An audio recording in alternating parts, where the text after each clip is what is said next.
Estamos en la barraca de Peña, que es la más antigua del Riachuelo, que está en pie, y es el Centro de Patrimonio Arqueológico Costero y Subacuático del Gobierno de la Ciudad Autónoma de Buenos Aires.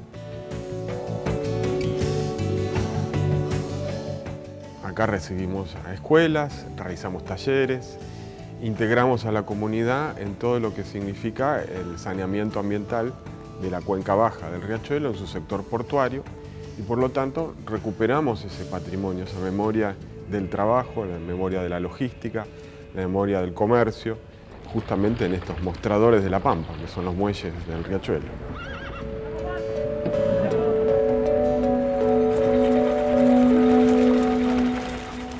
Nuestro país tiene varios epicentros de patrimonio cultural marítimo, costero, subacuático. Pensar en el canal de Beagle, el Onayaga.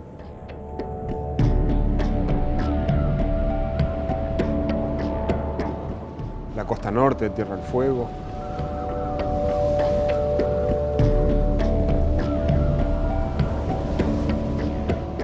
Chubut tiene centros de referencia de la investigación, como el CENPAT en Puerto Madryn.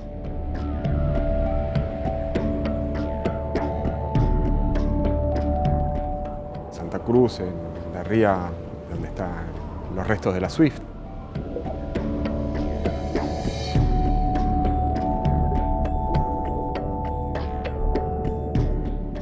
Si uno quisiera visitar la historia de la arqueología portuaria, la arqueología costera de Buenos Aires, sin duda hay que ver el Museo Naval de Tigre,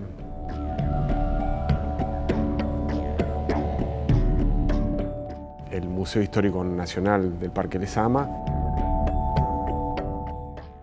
y este edificio, la Barraca de Peña, forma parte de la historia portuaria del país.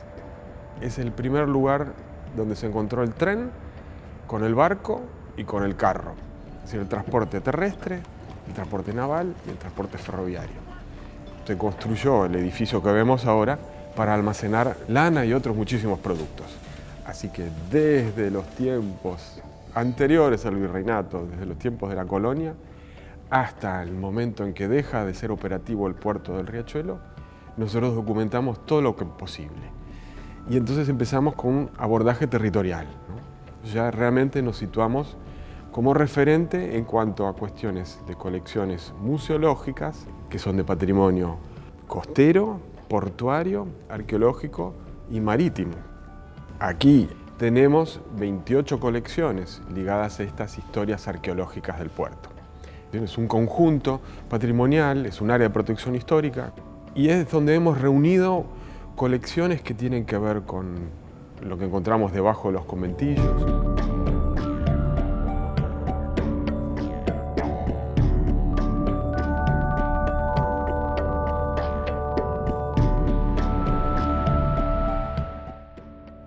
Los astilleros, hemos excavado astilleros con restos de miles de astillas y de herramientas. También los barcos que se sacaron del Riachuelo para ayudar a la limpieza del mismo. Tenemos cadenas de los muelles, tenemos piedras de lastre.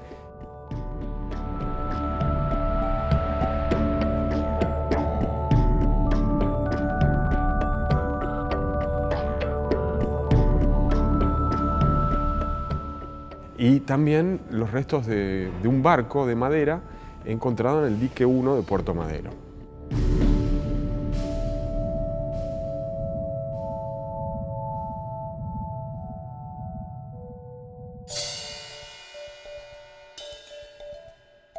¿Cómo se da el hallazgo del Pecio de Sencilli? Cuando nosotros estábamos acá con la obra de control de inundaciones en Vuelta de Rocha, nos llegó el hallazgo de dique 3 en el Hotel Hilton.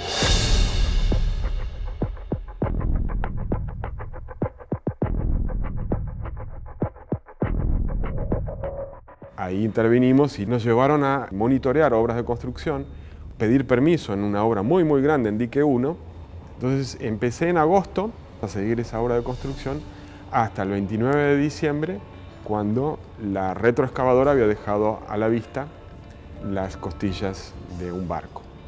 Así que ahí hice un sondeo y justo excavé arriba de un cañón.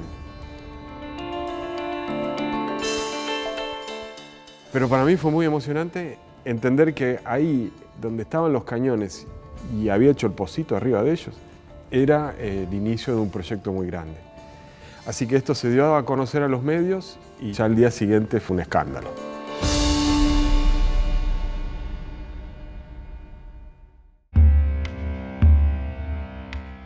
La noticia dio la vuelta al mundo. Para las autoridades locales se convirtió en un problema y para la constructora también. Pasó a ser una responsabilidad pública del Estado de la Ciudad de Buenos Aires. Entonces se acordó la delimitación de una zona arqueológica, que estaba todo alrededor de los restos de la nave y adentro de la obra de la construcción. Así que se trazó una línea de base y una grilla de trincheras a través de las cuales se fue excavando todo el contenido de adentro y de afuera del barco. Los restos del barco se encontraron a 8 metros de profundidad, enterrados bajo diferentes capas de suelos. La gran mayoría son suelos producidos por el ser humano, lo que comúnmente se llaman rellenos. Y a partir de los 6 metros tenemos las arenas de la playa, del Río de la Plata, porque estamos alejados del agua hoy, pero ahí estuvo el agua antes. Por eso se lo encuentra bajo tierra. La ciudad avanzó sobre el río y debajo de la tierra de Puerto Madero tenemos todavía el puerto antiguo de Buenos Aires.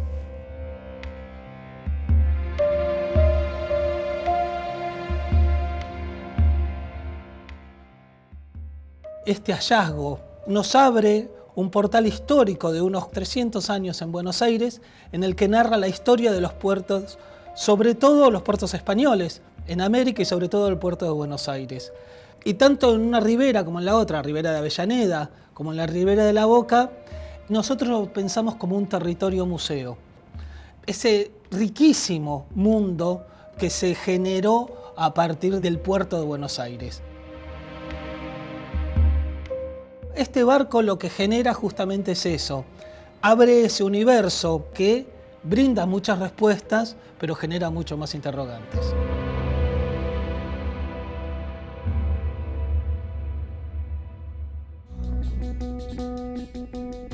La embarcación se excavó totalmente, tenía una longitud, una eslora de unos 28 metros. Es una nave oceánica mediana.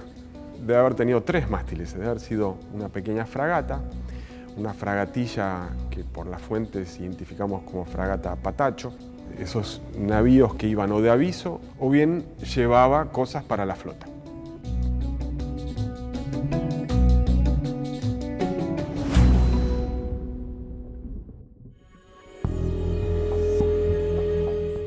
El trabajo arqueológico en un yacimiento como este consistió de la documentación del estado en que se encontraba y de la excavación, es decir, con un balde, cucharín, guantes, excavar el sedimento todo alrededor de los objetos que traía el barco y separar justamente y embolsar estos objetos por su posición en el barco. Y así excavamos todas las piedras de lastre que traía el barco y todos los fragmentos cerámicos principalmente, además de cordaje, barras de metal, elementos de madera y la propia estructura del barco. Así que al mismo tiempo que se excavaba, iban emergiendo las piezas en su posición, se iba registrando de manera fotográfica y planimétrica los hallazgos.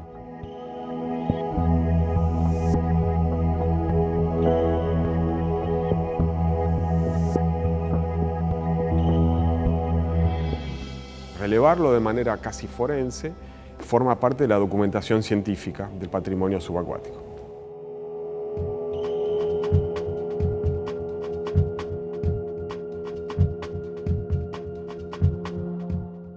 Los peligros a los cuales se encontraba el hallazgo tienen que ver con las obras de construcción. Primero que nada, impedir la destrucción del contexto y del bien.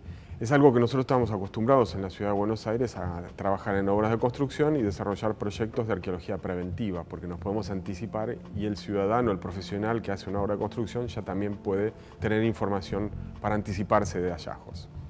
Ahora, claro, el peligro era en la obra de construcción evitar la destrucción, pero a su vez, desde un punto de vista ambiental, el barco enterrado y bajo el agua durante tantos años había encontrado un equilibrio. Y ese equilibrio se rompió porque se hizo una excavación inmensa para el subsuelo de un edificio que había bajado toda la napa, es decir, no había más agua y había perdido humedad. Las medidas de mitigación en ese momento para que no se evapore el agua de la madera fue adquirir goma espuma y mantener de manera permanentemente hidratada todas las partes del barco. Bajo el agua son maderas llenas de agua y si esa agua se evapora, la madera se deforma y se pierde el hallazgo, se pierde el patrimonio arqueológico.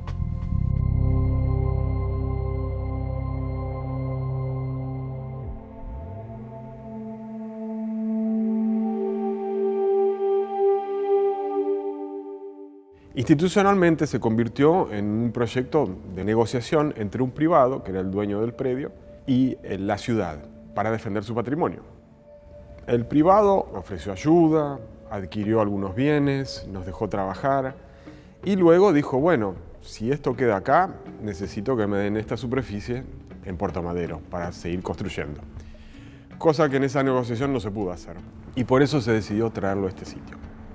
Para eso se elaboró un proyecto a través del arquitecto García Cano de extracción de los restos del buque, de afirmado en una estructura metálica y de traslado con la compañía que hace traslados de grandes cosas y grúas en la ciudad.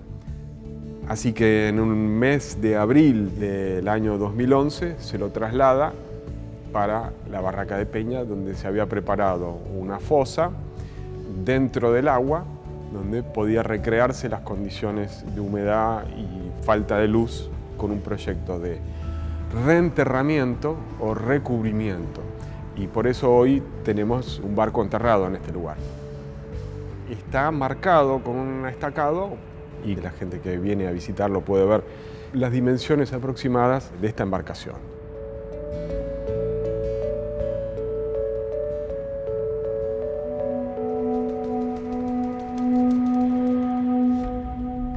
El yacimiento arqueológico del Pecio Sencite de Dique I de Puerto Madero fue una cápsula del tiempo para conocer cómo era la vegetación de Buenos Aires, el registro botánico que tiene y por lo tanto ambiental y de conservación de eso es muy importante. Tenemos desde semillas hasta muchos cabos, hay cerca de 200 metros de cuerda. De esos tenemos algunas piezas que están bajo el agua hoy en día y que conservan sus características.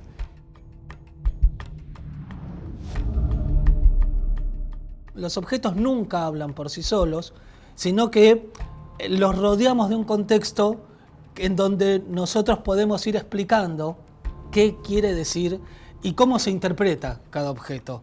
Tratamos de imaginar cómo vivía esa gente a partir de los objetos. Esa es nuestra función aquí como museólogos.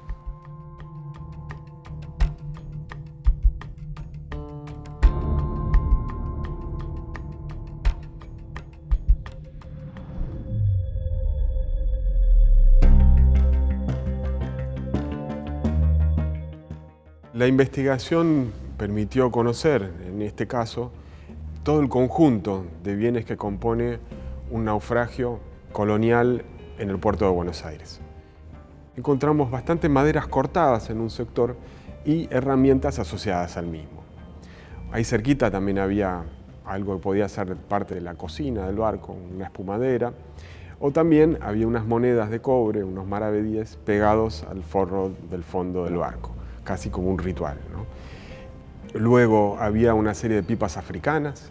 No encontramos restos de esclavismo, pero sí presencia étnica, por las características de esas pipas. Entendemos que hay un conjunto de elementos para el uso cotidiano de la tripulación, así que tenemos diferentes maneras de descubrir. La detectivesca de los objetos y de su disposición, y las fuentes también para interpretar desde otro punto de vista, ¿no? ¿Será ese el barco que estamos hablando? ¿Cómo sabemos la antigüedad? ¿En qué momento pasó esto? Bueno, por la cantidad de restos de frutos de durazno, podemos decir que es un barco del verano, durante los 2 primeros siglos del descubrimiento. De la cerámica es en su mayoría sevillana, es decir, de Sevilla. Y hay cerámica decorada que también nos orienta a ese lugar. Pero también tenemos cerámica que es más caribeña, cerámica mexicana. Entonces, ¿el barco de dónde venía antes? Porque hay ladrillos que parecen ser ladrillos holandeses. El mismo tipo de ladrillo con los cuales se construyó la primera Nueva Holanda y hoy es la ciudad de Nueva York, por ejemplo, ¿no? Entonces, fechar ese conjunto, identificar la procedencia, todo eso son las tareas de detective.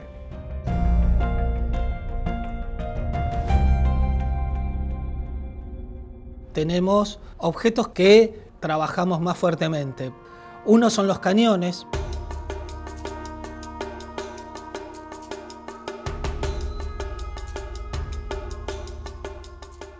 Puntualmente estos cañones, los 4 que se hallaron, son iguales, del mismo calibre, de 4 libras. No tenían rotos los muñones, no estaban aparentemente tapados los fogones, que es el orificio por donde se enciende para el disparo. Y un par de ellos tenían tapas en las bocas. Generalmente para los cañones navales era importante para que no se corroyeran internamente. Se identificaron por varios motivos. Aparecieron algunas leyendas. Una de ellas en la faja alta, que es este sector del cañón, que tenía una letra A y 1200, que indicaba el peso en libras de Ámsterdam, cerca de 700 kilos aproximadamente.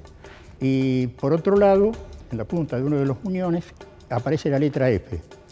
Esa letra F es característica de una fundición en Suecia, Finspång, por eso se llaman Finnbunkers, que produjo varios miles de cañones para toda Europa.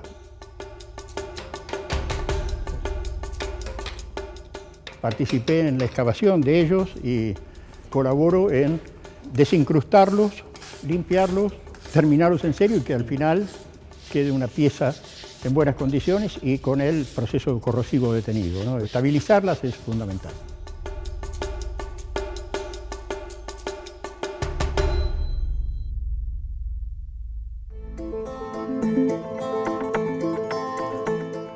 Los cabos es el otro gran objeto en donde también nosotros vamos trabajando en cuanto a las formas de navegación del barco.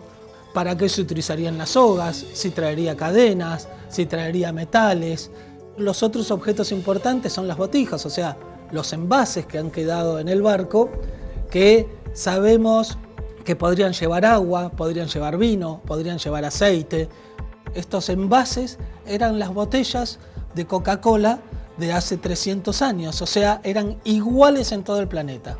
Y el otro objeto que nosotros trabajamos son las maderas del barco. A partir de las maderas de ese barco, nosotros tenemos una idea de dimensiones, tenemos una idea de materiales, de la longevidad que tenía el árbol en el momento de ser talado para el barco, esa ingeniería para armar los buques, y tenemos la suerte de poder tener uno nosotros hoy aquí en La Boca, en Barranca Peña.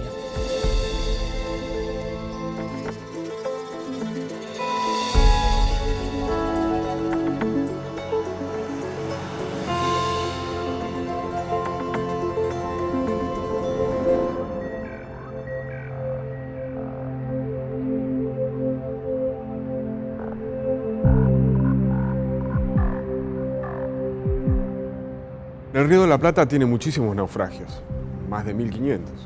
Y este es el único que se extrajo completamente de su lugar. Es un ejemplo de cómo preservar primero de la destrucción de las obras de construcción y luego cómo preservar y hacerlo con el objetivo de la ley, que es el aprovechamiento científico y cultural del patrimonio arqueológico. Nosotros arrancamos con una pregunta que tiene que ver con qué es el patrimonio. Generalmente cuando vienen a hacer las visitas nos preguntan cuánto vale esto. Y no tiene un valor económico y en nuestro país tampoco se puede vender. Pero sí tiene un gran valor como bien comunitario, como bien de todos. Y el otro día unos chicos nos preguntaban si lo que mostrábamos era basura. Y sí, es parte de basura, son cosas que están desechadas, cosas que están perdidas. Esa basura hoy es un patrimonio que nos dice muchas cosas y nos habla de nosotros mismos. Conocer la historia del comercio de Buenos Aires y ponerlo en una perspectiva ambiental, porque estamos hablando de Riachuelo, es también pensar que las riberas de Buenos Aires son para usarlas, para desarrollar esa visión del otro horizonte, a dónde podemos navegar y con qué podemos navegar.